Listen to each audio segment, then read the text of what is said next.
Yeah, she needs to hit Yeah. go and then. We can't do anything till Steve comes on. Yeah.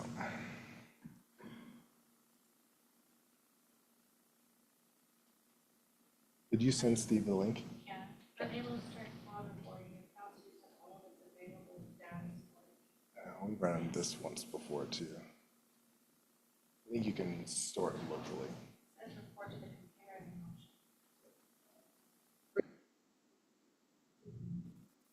Yes. Oh, there it is.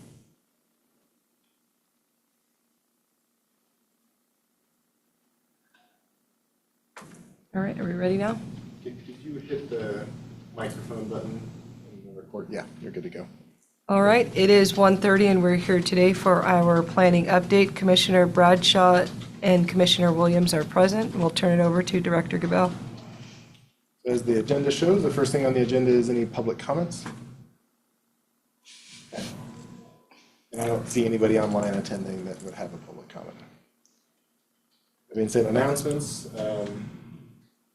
My major announcement, the big push, like I mentioned on Tuesday at the business meeting, is our comp plan open house workshops. So the next two are currently for this through the end of the year. Sorry. Yeah, the next two are going to be scheduled, or are currently scheduled for Priest River at the library, and that's next Tuesday from 3 to 7. And the next one is on the 17th. How was the attendance on Sandpoint? The 17th is at Northside Elementary, and that's for the Sully area. So the Sandpoint one had a pretty short advertisement period, so I think we had about 12 people show up that weren't staff or planning commissioners. If you count all them, we had like 25. Okay. No, so I think we had 12. I think of there, Okay. we had 2 written comments and a handful of digital comments submitted on the map. We ran into a couple of snags on the digital map, but GIS has been working with me on them. I think we got everything solved, or will here shortly. So. Are we going to schedule another one for Sandpoint? Since, Yeah. Okay. So, like I sent over to the board the list. We added one in Kokolala, and then we added one at the very end back in Sandpoint. I think that's February 11th, off the top of my head. So I'll clarify. I did see your email, but the reason I'm asking you is if people watch this, I want them to know that you've addressed those 2 issues in this meeting, because that was a comment made of the short advertisement in Sandpoint that you guys are going to redo that and you've added more to it. Yeah. So thank you. And I talked with the planning commission last night about it and got a lot of head nods saying that it makes a lot of sense. So, Okay. So we should be concluding by the middle of February with all of the open houses. We're going to leave the digital map open through all of the. Well, I'll get to that when I get to the comp plan. But the announcement side, those workshops for the next 2 weeks, and that's where they're going to be. Okay. I'll give you an update. The list of that is on our website on our homepage, and I was going to show you guys the website updates we've worked on recently. Okay. That's all the announcements. As far as the planning-related meetings, this list was compiled before we had scheduled. Well, I didn't include in here the. Oh no, they're on there. Never mind. There's the workshops, including any other meetings we have. I think the meeting on the 11th got canceled. Is that right? We have one file on the 11th, 2 of the 3. Okay. The 12th is still on. Is still, we have a BLA, we have an administrative file. Okay, but the Schweitzer file was withdrawn by the applicant. So the big one on the 11th essentially is removed, but we still have one file. Let's see. I think all the rest of these, the zoning commission, due to lack of files, has been canceled. So I'll make sure that gets reflected on our calendar on our website. And then the hearing examiner on the 18th got canceled as well due to lack of files. As far as the numbers go, the planning stats for Title 11, that's our building location permits. We saw a pretty decent drop from 123 down to 53. So September to October. I'm missing a November number in there.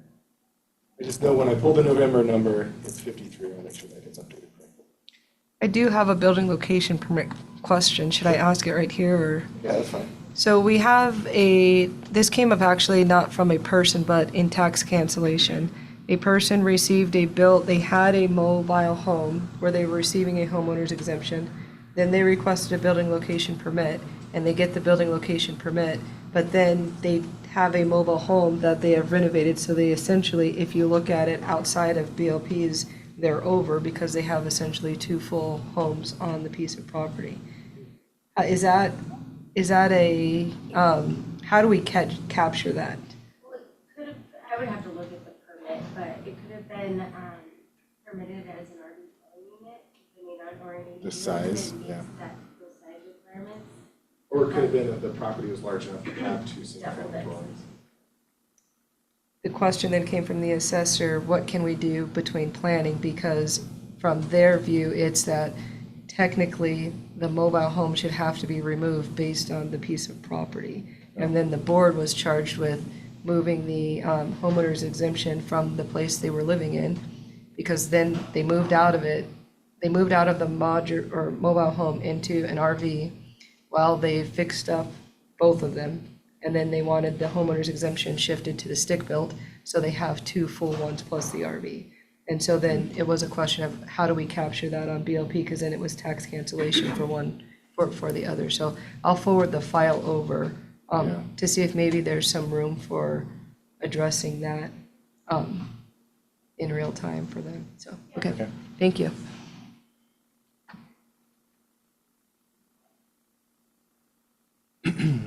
So we're still seeing this declining trend in land divisions from last year versus this year. So we had 81 total last year, 73 so far this year, and it breaks out on the next page, the different file types. It was kind of across the board. We've seen more full subdivisions and short plats, and a decrease in minor land divisions year after year after year as it's been a declining trend. There was a major shift back in 21. Off a whole lot of availability from minor land divisions. As far as quasi-judicial files, those ones go into hearings to include vacations. Again, decrease from 91 down to 67 so far this year. And I doubt we'll get too many more. December's usually a pretty slower month. So we'll probably add 3 or 4.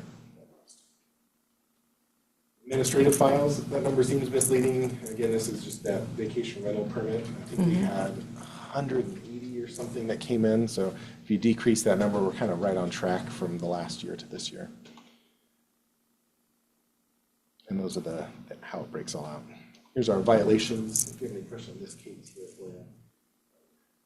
We're going to continue to work on these. We get a pretty decent response rate as we send out violations. We're going to continue to work on the aerial imagery violations starting up again this month and next month. Yeah, they start working on them again this week. Yeah. So usually it's a slow time. We shift our focus. I think our inspectors have caught up on all the outstanding inspections, and now they have more office time, so they're going to shift work onto this other project.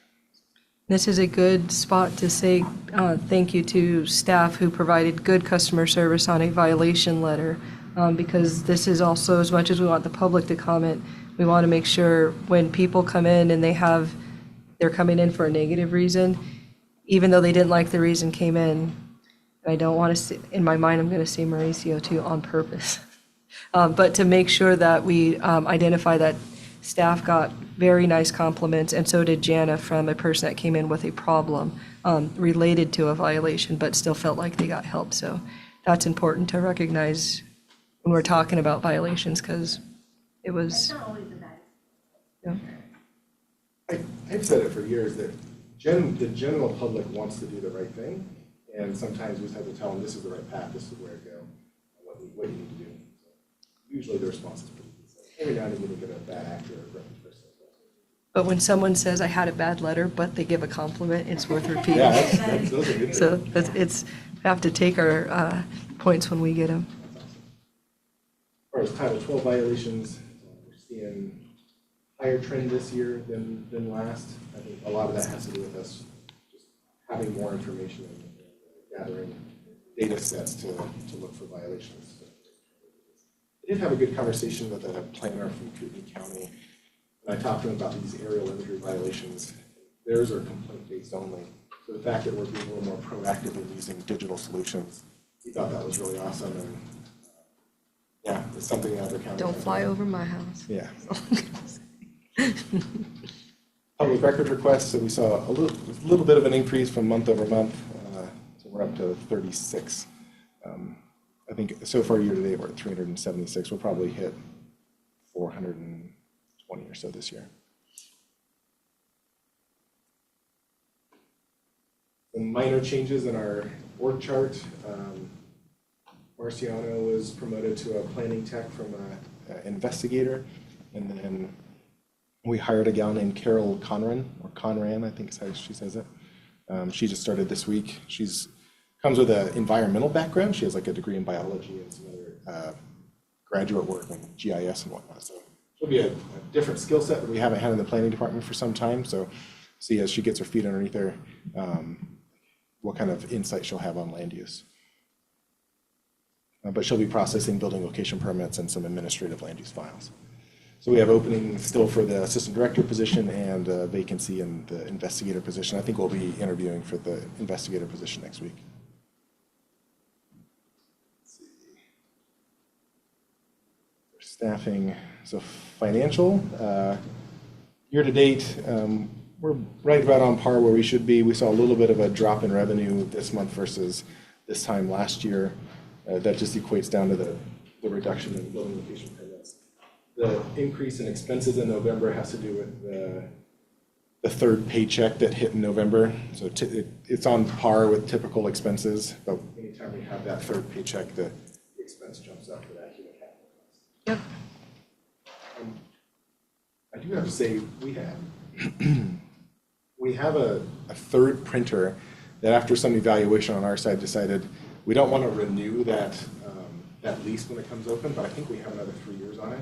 So I've been talking with the rep, and so if you're any other department that wants to renew a lease, and I talked to the clerk for the one, the one we have wouldn't fit their needs, but I think Road and Bridge might have a need for one, so if we can farm it out to a different department and save some costs. Can we make sure we get a message out to the departments, because they did get requests for some printers, but they, like elections, had a very specific type of printer need. But we should make sure that we see who else can take it over. Are you done with it now? Yeah, I think we could live without it now. Okay. We have one main printer in our front office. We have a mid printer that we really don't need, and then we have a printer in the back that we own that really doesn't cost us other than some ink. So okay. The lease on the middle one is about, I want to say it's $150 a month, if I remember right. So we could save some costs there. Okay. Yeah, it's Red Plaid Day. Look at this. So I will get an email out, and then I'll get the numbers together to make sure it's accurate and send it out to department heads. Sounds good. That's the end of the presentation side. I do want to give you an update on the website, because we've made some... Before you go there, though, sure. I want to make a point of this is beneficial from a metrics of seeing what the department is costing. So I appreciate especially the financial analysis of where the department is and the value added. So it allows the public to see where their costs are, what's coming in, and why we're focused on compliance. So I appreciate the effort that goes into doing not just the monthly meeting, but bringing in the information to the public to see what's happening in your department, because you're one of the only departments that come in with this much detail for the public. So thank you. Absolutely. So it happens when you get a former auditor in as a department head, right? There you go. I do have it. I just heard him volunteer to help another department do it. Didn't you hear that? I've actually shared my analysis with a couple other department heads. EMS. So, that's what he asked for. Then take on that one. You didn't say no. You said that's what we get. All right, go ahead. And I do have, if you're ever really curious and want to dive into it, I have the breakout by line item as well, month over month. So I just give you the executive summary, but I look at it by line item as well. No, thank you. So here's a couple of updates we've made to the planning department homepage. So this big button here is that public viewer comp plan map. So this, like I said, it's live. This is the kind of a summary of the major event or major changes to the land use component. This first box, it takes you to the land use component text draft, and then the second box takes you over to the map itself. So this is where people can go online. It'll have the current on the left, and then it has a proposed on the right.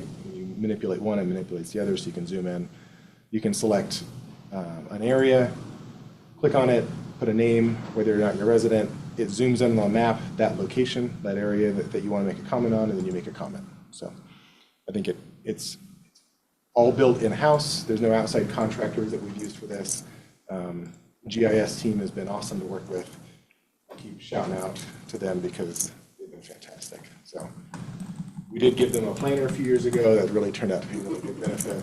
Chad has been awesome. So, that same link is on the comp plan website here. So I made it consistent across the board. We're trying to drive as much traffic to that to gather as much data and public input. Here's that list of the comp plan workshop. And this has a hyperlink back to the comp plan page. We have a big change. I worked with the web developers to update and essentially copy paste the same calendar that's on the home page, given that most of these correspond to planning. I had them reorder the heading, but there's a planning commission, the hearing examiner, zoning, and the commissioner's calendar, because a lot of these have to do with planning. Here's the different open houses. The event calendar, or the flyer for each one of those is posted here. The other really nifty thing for transparency sakes is this meeting archive. If someone wants to look back, I have my staff going back and dropping in. So we publish the agendas here, but they go back and drop in the minutes after they're approved and then copy paste a link to the YouTube page. So this is a really good historical archive of all of our meetings. I think we went back to the beginning of last year. It's been kind of an admin project for some time. And That's a huge one, I think, worth telling the community, because when people are asking for what was the meeting, to be able to go to that page and not just see the agenda, but the link to the video, I think that's a huge amount of undertaking, but also something the community should know that has been updated. On our previous, where we used to post our agendas and minutes, I have a note in there saying, go here and look here for these things. So I haven't had anyone complain that they couldn't find something yet. So I'm just going to keep announcing that this is up and running and it looks better than it used to, or making improvements. Yeah. We also stole the same idea and put a widget for the planning department's YouTube page. So as we host different events and have different hearings, those links are going to be here at the bottom as well. So, and of course, a link to here, and shout out to our 312 subscribers. We're doing really good. So, there you go. So that's our updates on our website. We'll continue to enhance. I created a LinkedIn page for our planning department. I think the only one for the county is the HR department has a LinkedIn department page. So if any other department head wants to create a department page where they can post job openings for free, that's the reason I created this. You can also have employees can link their LinkedIn account back to this, and then a link to our Facebook account as well. That's the major updates on that side. Any other updates on enforcement that you want to give? Okay, I think we kind of covered that, what we're working on in the near future. We have some ideas for some changes to Title 11. We also have some proposed Title 14 changes that Jason's been working on, Jason Johnson, our floodplain guy. Most of those are to align with some new regulation with FEMA and then some likely new regulation that's coming ahead. So we'll get into it. What I'm going to do is schedule a workshop with the board and then go over the items. Some of it's some minor changes, and then there's a couple major changes that are going to be somewhat impactful. So we'll go over those here in the next month or so as he gets the final version of that. I do have a Title 12 draft that I've handed off to Bill to do a review of. A lot of it had to do with some requests he had. So once we get a final version of that, I'll get a workshop scheduled and then present it to the planning commission. Title 16, which is what I'm calling the APA ordinance. Commissioner Corn got a hold of me right before Thanksgiving and asked me to help him draft up some changes to the draft ordinance. I haven't gotten to it yet. I've been busy with this comp plan stuff. So I have a meeting with him tomorrow morning. I'm hoping I can get the red line version, and then I'll schedule a workshop with the board, go over all of it, and then schedule a hearing date after that. It likely won't be till June. Yep. Yeah. Comprehensive plan, I think I've given you most, or updated you on most of the efforts we have so far. Like I said before, we had about 12 people there last night. We did solidify the location in Coolin. which is at the inn at Priest Lake. So the flyer's been updated for that. Every single location now has waived the fee to include the school board. I was waiting for you to say that because I was like, I Blanchard argued is a bit. charging you. Yeah. No, good Luckily, job. I have a staff member whose wife is the administrative assistant of the superintendent. You just have to have the So- hookup in the community to get Yeah. it for free. So the school board was the last holdout, but they just waived all the fees this morning. So- I did talk to Christian about that too, and so you did a really good job of talking to him already, but sometimes he can help finagle that too, as to where we're not. Because I asked him, how is it that some people pay and some people don't pay for county? And so I said, I'm just waiting to see if the school charges, but otherwise, so good job. It's good that it's a one-time event, not a reoccurring. If we Yeah. decided to hold all of our meetings there, I would get behind paying a fee to use the Yeah. facility, but one-time community event. So I got a hold of, anyways. So Nope. the inn at Priest Lake, Blanchard Community Center, everyone's waived the fees, which is fantastic. So the only cost is the time cost, some fuel, and then water and cookies and whatnot. So. Okay. Any other questions on the open houses, the workshops from the board? That's our only initiative. There's no other planning commission meetings over the next 2.5 months. It's just going to be these open. So they're not going to discuss public comments along the way or hold any other workshops or any other meetings. This is all they're doing for the next 2.5 months. Okay. I'd like to get the kind of the community leaders in these areas to help promote the events themselves, because people are all going to have an issue once it gets approved.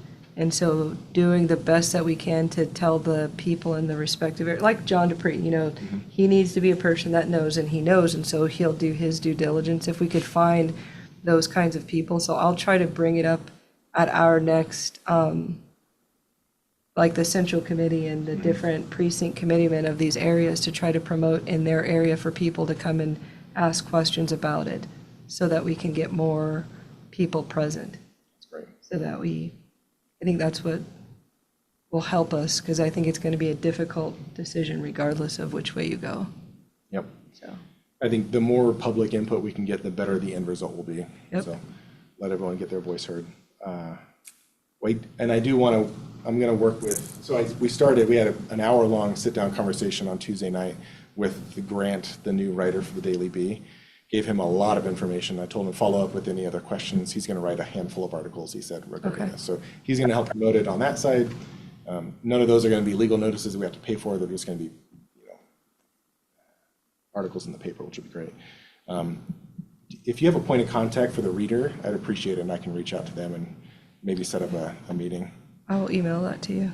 I think maybe you did once before. I'd have to check, but It's okay. if you have one, that'd be great. Review and feedback on land use staff reports for previously heard files. So now that Schweitzer has withdrawn, we can talk about that one if you like. We do have a reconsideration for the denial of the R10 to R5, so I'd say let's refrain from talking about that one, only because it's still in an administrative review window. But any other files, I think, would be fine to talk about. Excluding the RV, Correct. but it's like coffee number 6 on Bill. That's the only thing I'll say on that one. But nope, I don't have a specific file to kind of have discussion on. Okay. Mr. Bradshaw, anything for us on previously heard files? Nothing. Good job, though, Major. Appreciate it. So we do have an action item. Commissioner Williams requested that I added the planning department hours open to the public as a discussion and possible action item to change. I put together a memo. It's in the, I just finished it today, so I didn't get it published with the workshop agenda or the packet. It just outlines some of the history behind the current working hours, and then gives you some analysis of some staff challenges, operational efficiency, public usage patterns, budgetary implications, employee morale and retention, and some potential recommendations. So if you want, we can talk about that, or if you want to start with your side of this, Commissioner. For me, what has been happening, and it's been 2 departments actually within the county where the public has felt that the being closed to have no service on any particular day does not help the public have access. Okay. And so for both actual options, instead of closing the whole department, why is there not a rotation of flex schedules where not everybody gets to take Friday off, but people, and in some organizations, they'll do it based on seniority, because a lot of people want to do the 3-day weekend. And so not everybody taking off Friday so that people can get serviced on Fridays, and that it alternates, and maybe within your group, people change when they're going to be the person that gets the Friday off, but not closing a whole office down to the community, because as you're coming towards your weekends, and part of the argument that was used specifically on planning was, when this originally came up, it was, we're working on a comp plan and it allowed the staff to do work, but it's still a public-facing agency, and so the public still needs to be able to come in and do their business while we're doing the bookwork of the comp plan. And as we wind down on the comp plan, there continues to be people that want to have Friday open and available for them to come in and get service, even if it's that maybe not everybody's there all the time, but that it is still open and available. That is the bulk. Some people did also comment on the 9 a.m., but 9 to 5 is not unreasonable. 8, like whether or not you're going to start at 8 or 9, but to be fully closed on a specific day is significant. And then when you consider, sometimes we have your Thursday or Monday off, it's a huge amount of time where people feel they don't get service in Bonner County. That's what people brought to my attention, and I'll use the other department that this came up with was solid waste. And so solid waste used to be connected to Road and Bridge. And so they weren't fully closed for solid waste when they were in this building. They had a different shift within that section down there, but when they moved across the street, then they fully closed on Fridays. And then they started getting the same complaint of, I can't get anything done in solid waste on a Friday, it's just a Monday through Thursday. And it, as a public entity, Monday through Fridays, regular office hours is reasonable and appropriate for the public. That's the comment that comes forward, but with the majority of people talking about planning. Because sometimes you guys are not in the office because people are also in the field, and so they feel that there's a lack of service availability for the public-facing aspect of business. Steve, you were here when they shifted these hours. Do you recall all of the rationale behind reducing the hours and then stopping open to the public on Fridays with the planning department? Yeah, originally it was because the amount of work you had to get done at the time.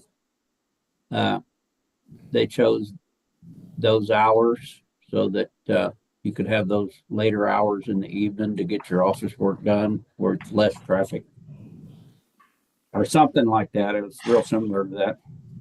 Yeah, and the comment was essentially what Commissioner Bradshaw said, that the work on the comp plan, people wanted more work, but it removed the face-to-face customer time for the public. I think it was, in addition to the comp plan, it was also just an upswing in file load. So working on a staff report or working on a land division of some kind and getting 2 or 3 phone calls, you just get interrupted so many times, it slows down the whole process. So I think that was one of the other rationales behind closing on Fridays.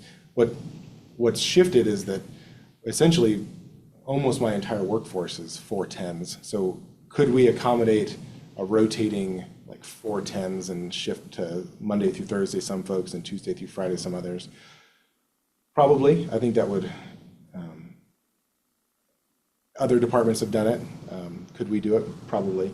I think as far as field work goes, the only ones that are regularly in the field are our 3 compliance officers. I don't think planners or even admin or managers ever go. Well, occasionally Katie will do like a ride along, but for the most part, they're the field workers. So For me, the department shouldn't be fully closed for a day. It should Sure. be that we alternate. And I will tell people, my secret of when we had 410s was Wednesday is the better day to take off, because then when you don't work your day on Wednesday, Thursday has a lot of holidays, and then you just take one day off and you get 5 straight days, and you only actually used 1 for vacation time.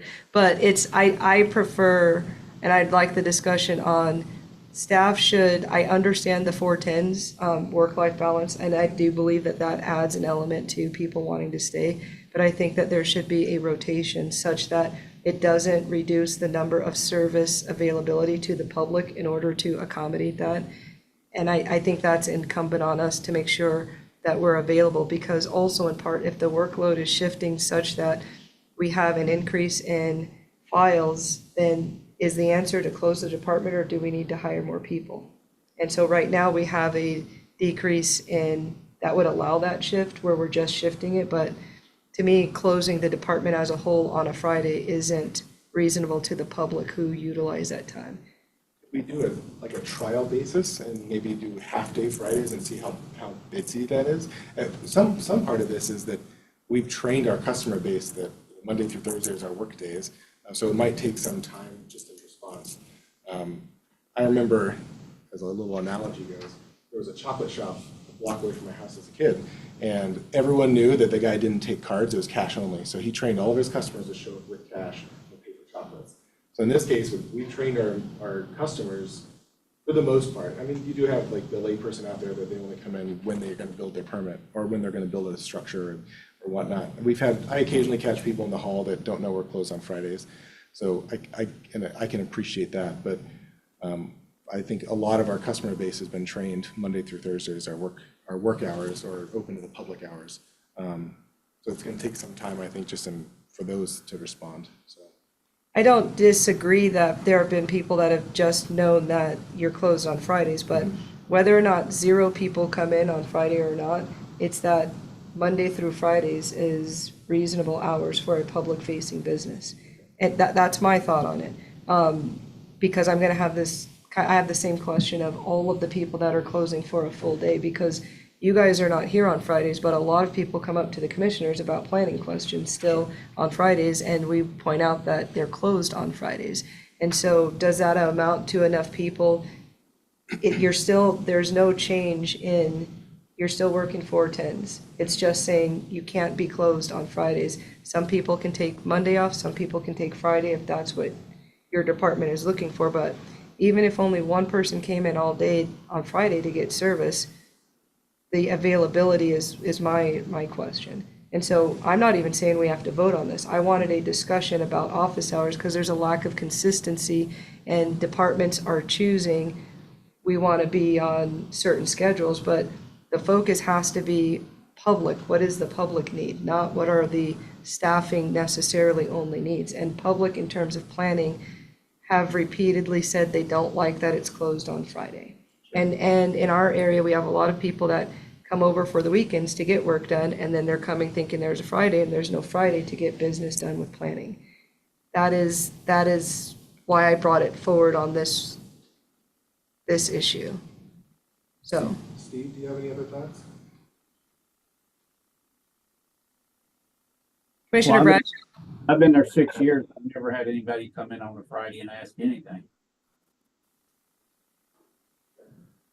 What about the public-facing aspect? If someone hasn't approached you in terms of office hours and availability to the public? Do you have a comment on that? I've never been approached on that one. Okay. Okay. I know Mr. Corn and I talked about it as well, or Commissioner Corn and I talked about it as well. He had one person reach out to him since he took office that had some concern about being, planning not open on Friday. So he asked me about it as well. And asked me to consider it. So, that's as far as I know his stance on it. So I'm not saying we have to make a decision. I wanted a discussion on the work status. And for me, it should be uniform across all departments. If people are going to do flex schedules, then if the decision is that your flex schedule cannot close the department down, then that should be for all people with flex schedules.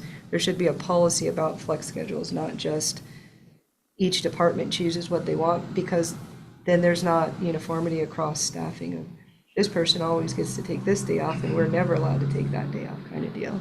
So I guess I'm advocating for the employee side of this. As a department head, I think that's part of my major responsibility is advocate for our employees. So a lot of my analysis included, I have several, and it doesn't mean they can't continue. I have several staff members that have a second job they do on Fridays. And that's kind of been their norm, so having them shift to Mondays and whether or not they can keep up their side gig, it's up to them. See, I've had some significant turnover since I started, what, 3.5 years ago. We have a department of 17. I've had 17 people leave. I keep a tally on my board, and it pains me every single time I add one. So I worry about staff burnout, and that's despite I started tracking internal promotions, which I promoted 15 in that same time period.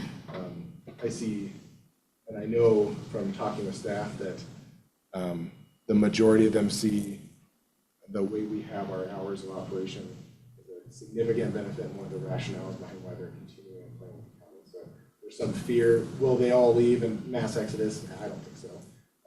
But it does weigh on the employees' minds. I know we brought this up, we've debated this on our own when I considered doing this myself of changing our hours. And kind of the resounding thing I hear from the employee side is, If I have to work on Friday, I quit. I mean, because I that's, didn't say that. I mean, that the thing is that it's a public agency. Sure. And so the public has to have access to the services that they're paying, because if the public doesn't, then arguably one could say, well, you weren't available on Friday, so I'm not going back to try and get my permit. So I become one of your violations and create more work for you. And so I don't doubt the need for the flexibility of people and schedules, because if you have people that you want to give Fridays off because they want a second job, then maybe those are the preferred people for a Friday off, and other people have to take a different day off. But to say, I'm going to take away a day to the public because staff doesn't want to work that day, that's a hard sell that you have to make to the public. Because that's what I'm saying, this has been a question of why is it still closed? Because what came to me was, we were doing this because of the comprehensive plan and the work that needed to be done behind the scenes on that. I have had people, and it doesn't matter whether it's one or two, we should have a process. And for me, there are departments that nobody gets to fully close. The treasurer doesn't get to close on a Friday, and so, or a Monday, like we're open to the public. That's our obligation. So what I'll do is I'll put it on the agenda for a vote with the board at one of the Tuesday meetings. But I wanted to have the conversation because when I met with you, it was a lot of people had come up to me, not just people, but also developers and other businesses looking for stuff from planning on a Friday. So, but I don't disagree with the presentation on employees, and you're absolutely right to fight for the end of the employees. But also as a director, we have to look at what is our ultimate obligation, and it is to the public, so. But I appreciate the write-up to it. yeah. Mr. Bradshaw, did you have anything else? No, If I understand your intent, Commissioner Williams, you're going to present this as all departments will retain a Monday through Friday schedule or something along those lines? I'm going to present it not as what is our hours process in terms of what's open, not the individual schedules of people, but Right. being open As a county. 5 days a week to the public. Okay. And then what does a flex schedule look like? We will brainstorm that internally and see how we're going to respond, or how we can accommodate is really. I think that's all I had. Katie, do you have anything else? Okay. I don't think we have anything under pending lit. Bill, I think, has been crafting a brief all week. He just sent it to me today to do a review. I think that's due tomorrow, but other than that, we have. I was actually editing it while you guys were talking about that, so we're doing some multitasking right now. I didn't even know you were here, Bill. Did you have anything you want to discuss with the board, either in open or executive session? No, just to one issue that you guys did bring up are those I hate- agriculture protection, the APA stuff. And I appreciate, Jake, the work that you've put in on it. I know from experience what it sounds, other counties are really struggling. I've even heard that some counties are thinking about just disregarding the rule and not doing one. I don't know how wise that is. I'm not recommending it. But I just want to let everybody know that I appreciate the work you're putting in on it. And even if we do get it done into January, then we're still, substantially complying with the statute. And I think we're doing just fine. Well, Kootenai County passed theirs. There's no consequence. So that was part of why I said Yeah. so that if you didn't give a consequence, then. Well, that's I think why some of those other counties are like, well, there's no remedy in the code if we don't do it. We don't do this, so we're just going to wait until they put one in.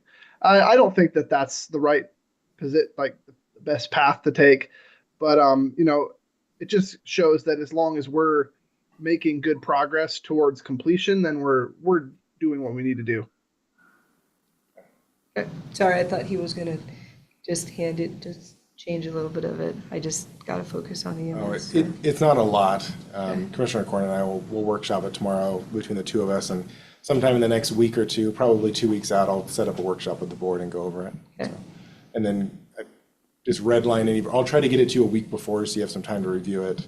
And I think you gave him the last version you had. I gave him all So- of the stuff I had from the committee that we had on it, and then I sent him the last one where Kootenai County passed theirs, and just told him we have to change our ordinances and pull out. That's basically where I left it.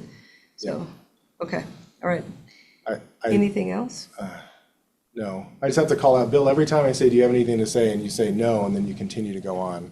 So I contradict myself, is what you're saying? almost every time. Oh, great.